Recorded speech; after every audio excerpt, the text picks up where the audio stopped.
just needs a friend. He'll protect you till the very end. From evil fiends he'll you defend, even if away them he must send. I'll never forget the day I met Taylor Donovan. We were just a few weeks into our 8th grade year, our final year of middle school before we moved on to the unpredictable landscape of the high school experience. There wasn't anything particular about this day. I do remember the weather had started to turn, as I can still see the headlights reflecting off the street through the rain-speckled window. I sat near the back as I usually did, along with my best friends Mitch, Corey, and Steve. I honestly can't even remember what class it was at this point, but at some point during the middle of whatever boring lesson we were being delivered, Principal Harris walked in with a boy our age, following close behind. I'll never forget it. He was tall and lanky with sallow, pale skin, and dark black hair that looked like it hadn't been washed in weeks.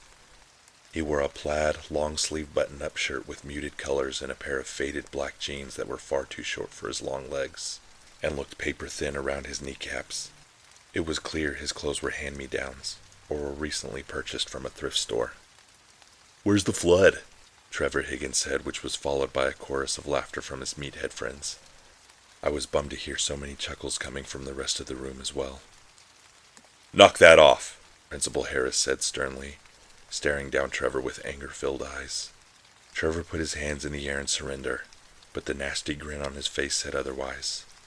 A lifetime of bullying wouldn't be so easily dissuaded, especially for a kid who spent more time in detention than he did in his own house. Mr. Harris continued, "Everyone, this is Taylor Donovan. He just moved here from New York. Let's do what we can to make him feel welcome, okay?" Mr. Harris gestured toward a desk with his open hand as Taylor made for the chair that was right next to one of Trevor's goons. Taylor draped his backpack over the back of the chair. I could see the many faded spots and small holes in his plaid shirt now exposed as his backpack was no longer there to protect it. He began to sit down just as Lonnie, Trevor's friend, kicked the chair out from underneath him. He fell to the floor. A loud slap echoed through the room as he managed to catch himself with his hands hitting the linoleum floor just before his head had a chance to follow. The room erupted with laughter as everybody gawked and chided him. I quickly got to my feet, but stopped in place as I was shocked to see little to no reaction from him. No reddening in his face, no perceived anger, no gesture of losing his composure.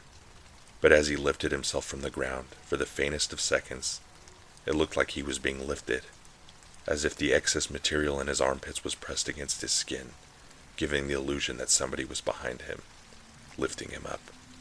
In that moment, it was as if all the noise around me had faded away, and I was laser-focused on whatever anomaly I had just witnessed. Was I losing my mind? Had I just imagined it?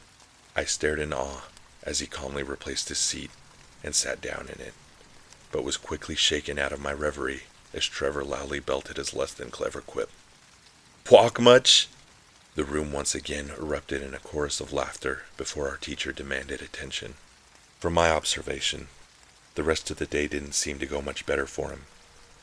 For whatever reason, it seemed Trevor, even though his list of kids to pick on was lengthy, had chosen Taylor as his personal project to make his life absolutely miserable. But in every instance, Taylor seemed to take it all in stride, never losing his cool and always seeming like he was above it all. When lunch rolled around, I saw him sitting alone. Trevor had a different lunch period, so from what I could tell, this was Taylor's first chance at a little bit of peace. Around the table I could hear my friends talking, but the voices remained muffled as I kept my gaze at Taylor, still wondering what I had witnessed earlier that morning in class. Once again, as I looked at him, I was shaken from my concentrated stare by Corey speaking aggressively at me. "Nash, what are you thinking about, dude?" I brought my attention back to my friends, who were all staring at me awkwardly, with various expressions, and mouths full of food. I could tell I had missed something, some kind of question. Yeah, sorry. I zoned out there for a second," I said, trying to refocus myself on whatever conversation they were having. "What were you saying?" "I was just asking if we're still good to sleep over at your place this weekend," he said. "Mitch and Steve are still on board as long as your parents are cool with it." "Yeah, they're planning on it." With that, the conversation shifted to something else, but I couldn't help but fall into a stupor of thought again as I returned my attention to Taylor Donovan as he sat alone at the end of the lunch hall. As I did, I could only imagine the misery he was going through. To be the new kid, no friends, at an age where kindness and understanding aren't the strongest traits of us teenagers. Not much later, a thought entered my mind, one that instantly created a nervous emptiness in my stomach as I pondered the best way to bring it up to my friends. After much overthinking, I just spat it out. "Hey, what do you guys think if we invite the new kid over this weekend too?" I was met with various looks of incredulity, shock, and feigned approval, which I must admit wasn't much of a surprise. "I mean," Mitch said, followed by a long pause. I already knew he was trying to think of a clever or reasonable way to talk me out of it. "Do you think that's a good idea? I mean, look at him. He seems to be perfectly content by himself." "Yeah," Steve chimed in. "Besides, let's be honest, it won't do a whole lot for our social standing either." I shook my head at them, mildly disappointed that they could have witnessed the way he had been treated so far, and then proceed to have so little empathy. At first, despite my disagreement, I was going to begrudgingly let it go. But then something built up inside of me and I declared what was going to happen. "Well, it's my house, so it's really my decision." I pushed my chair back and got to my feet before they even had time to counter with any arguments, or before I could talk myself out of it. I made the long walk over to him, noticing his stoic gaze unfazed by any of the movement or commotion around him, his calm, almost indifferent demeanor, as other kids gawked and laughed at him from afar. I was tanking my own social status with my next move, but for whatever reason, I just couldn't stand the idea of someone being treated that way. By the time I arrived to him, I wasn't any closer to how I would approach the conversation. Hey man," I said, a nervous flutter in my voice. "So, it's Taylor, right?" As I talked to him, he slowly turned his head to me and stared at me, emptily. I'll never forget the eerie feeling that struck me as his seemingly lifeless eyes both stared at me and through me simultaneously. He didn't answer. "Anyway," I said, "what do you think of your first day?" Immediately realizing how stupid of a question that was, as I had first-hand witness of how terribly he had been accepted into his new school. The bullies, the teasing, the pranks. But even with this, I expected some kind of answer, even if it was a rude one. But again, he only stared at me, not blinking even once. By this point, I realized this conversation was going nowhere fast. I looked back at my friends who returned my gaze with varying degrees of pride, shame, and incredulity. I turned to walk away, feeling my face begin to redden as the continued laughter of other kids around Taylor continued. I couldn't help but feel it was directed at me this time. I took about 3 steps toward my friends with my head held in shame, but then remembered why I had gotten up in the first place. With renewed fervor, I turned back to Taylor and handed him a note with my address. "Hey, listen man, me and a few of my friends are going to hang out at my place this weekend. Both of my parents are out of town, so it'll just be us. We're going to order some pizza, watch some scary movies, and just chill. You..." And this is when I took a longer than expected pause.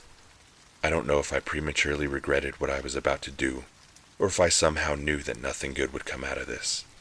But I ignored the burning intuition inside of me and extended the invitation anyway. "So you should come." He took the paper from my hand and stared at it for some time, but he never turned to look up at me again. I suddenly felt something cold, a breeze of sorts, or the cooling feeling of an air conditioner just turning on. But I remember it made me feel alone, empty. I waited only a few more seconds, but with that continued feeling and his lack of a response, I turned and hurried back to my table. By this point, I had done all I could do. I invited him, and whether he came now or not was up to him. The rest of the week went about the same. The bullying didn't seem to stop, but it was lessened quite a bit by Trevor Higgins not having come back to school. Weirdly, after Taylor's first day, we hadn't seen Trevor again for the rest of the week. Not that any of us were complaining too much about it, but it was weird nonetheless. Some rumors started to spread that he was missing altogether, but nobody put much stock into that theory. It wasn't all that out of the ordinary for Trevor to go on a week-long skipping spree before turning back up in class the next week with a forged doctor's note and a less than convincing excuse about some sickness he had been dealing with. I didn't think much of it, expecting him to turn up the next Monday per the usual, but for now, I was just excited for the weekend. Things started off great.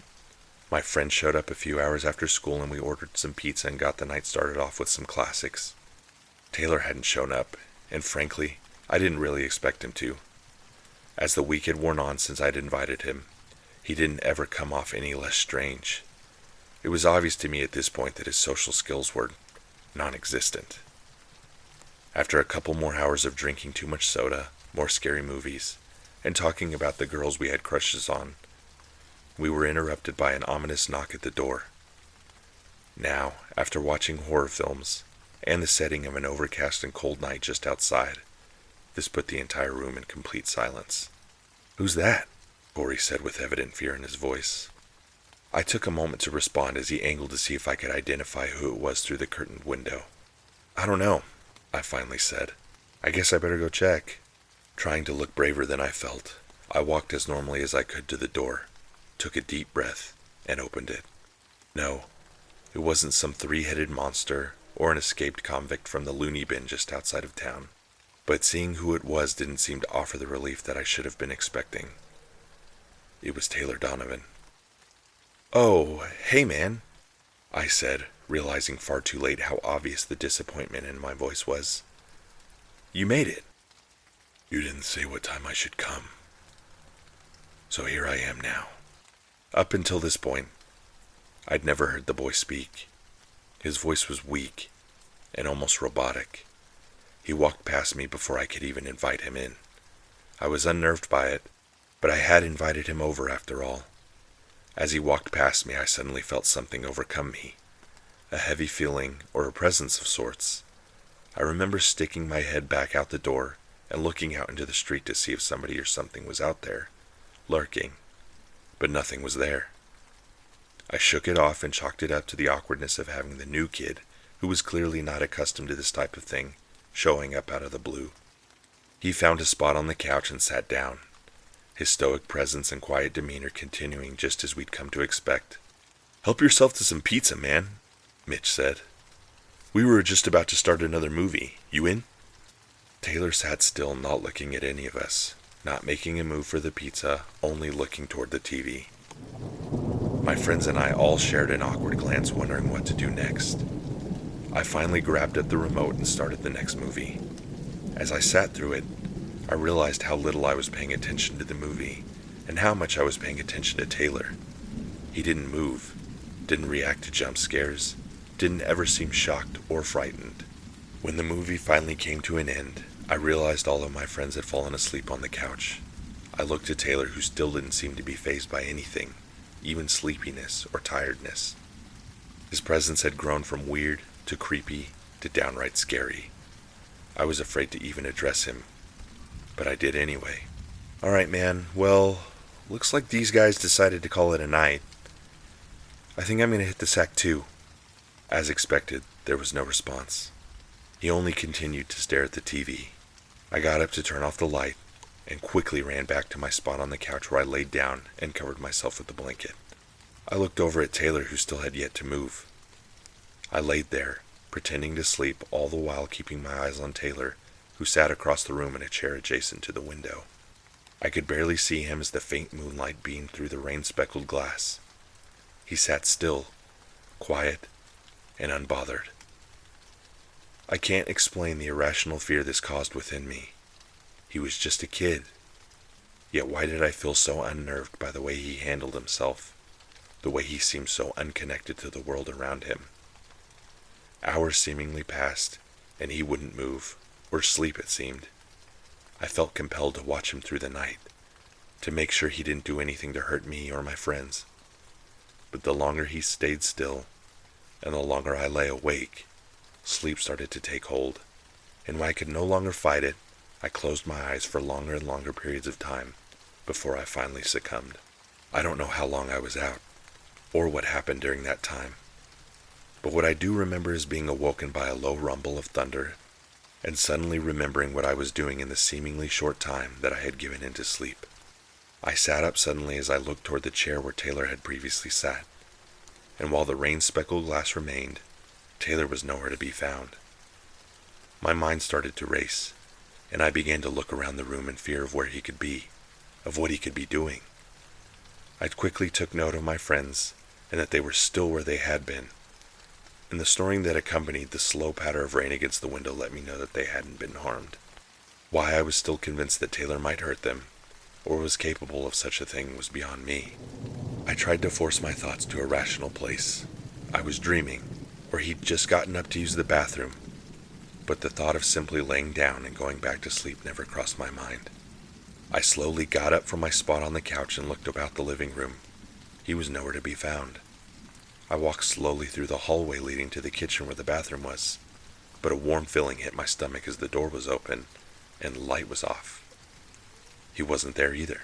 I was at a loss now. I thought to run upstairs and check there, or turn on all the lights and call out his name, demanding he knock off whatever shenanigans he was up to. But my thoughts were interrupted as I heard a low guttural growl that seemed to come from the kitchen. Initially I assumed it had to be the thunder outside, but it was soon followed by an exasperated whispering, a frantic and maybe frightened appeal from something. It was coming from the kitchen. Against my better judgment, I moved toward the sounds, walking as slowly and quietly as I could to not alert whoever was in there. I knew it had to be Taylor, but who was he speaking to? I know what you're thinking. Why didn't I turn back and not go toward the end of the dark hallway? Well, that's because the alternative was to do nothing and just go back to sleep, as if nothing was happening. And even with every alarm bell going off in my brain, I don't think it ever crossed my mind that anything too weird was going on. I arrived to the end of the hallway, where again I could hear the low growl, and what seemed to be a low and almost indiscernible voice, followed by the frantic whispering in response. I looked to the left into the kitchen where the windows were, but there was nothing in there. I looked to the right into the dining room. I squinted my eyes tightly, as sleep was still winning the battle and causing some of my vision to be fuzzy. It didn't take long that I realized what I was looking at. It was Taylor. He was standing in the corner almost completely shrouded by darkness, talking to someone there. My skin began to chill as I saw him seemingly communicating with something in the dark corner. Suddenly my mind was calmed as logic won over again. He was simply sleepwalking and talking to whatever he was dreaming about. The calm washed over me, and I began to walk toward him, intent to lead him back to his chair and potentially to sleep, when at once a loud crack of thunder rang through the kitchen walls, and the long blink of a nearby lightning strike illuminated the entire kitchen and dining room. That's when I saw it. Taylor wasn't alone. He stared up in the corner at a shadowy, hooded figure. It appeared to be at least 8 or 9 feet tall. In the mere seconds that the lightning blinked off the walls like a strobe, the being looked ahead at me across the room into the hallway. I could have fainted on the spot, if not for the debilitating paralysis that grabbed hold of my entire body. But just as the lightning flashed, the being was gone. But another strike soon followed, and now it was Taylor that was staring at me in the darkness. The moment seemed a lifetime. He stared at me, and a million thoughts and questions ran through my head, but none more important than wanting to know if I was in some sort of danger. He began to walk toward me. At that point, fight or flight kicked in. My mind sent the message to both my fists and my legs, and I found myself not knowing what I wanted to do, to fight or to run. He was within feet of me, and in a panic I did neither. I spoke. "Listen, man, He came and stood right in front of me, his face mere inches from mine. For the first time I realized how sunken his eyes were, how pale his skin was. His deathly stare nearly burned a hole through me. I didn't know what to do. I didn't know what was happening. I was afraid. That wasn't even the half of it. I soon felt a presence, the same eerie feeling I felt as Taylor walked past me through the front door earlier that evening. I soon felt a deep, animalistic growling behind me. Not much later, a pair of heavy, cold hands rested on my shoulders. I began to feel the tears welling in my eyes.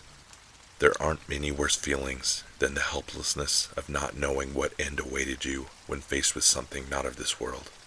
Taylor continued to stare at me, and then at the thing, and then back at me. This is my friend. He takes care of things for me when people think they can make fun of me. My entire body began to quake. What was he saying? I never made fun of him. I was the only one who tried to befriend him.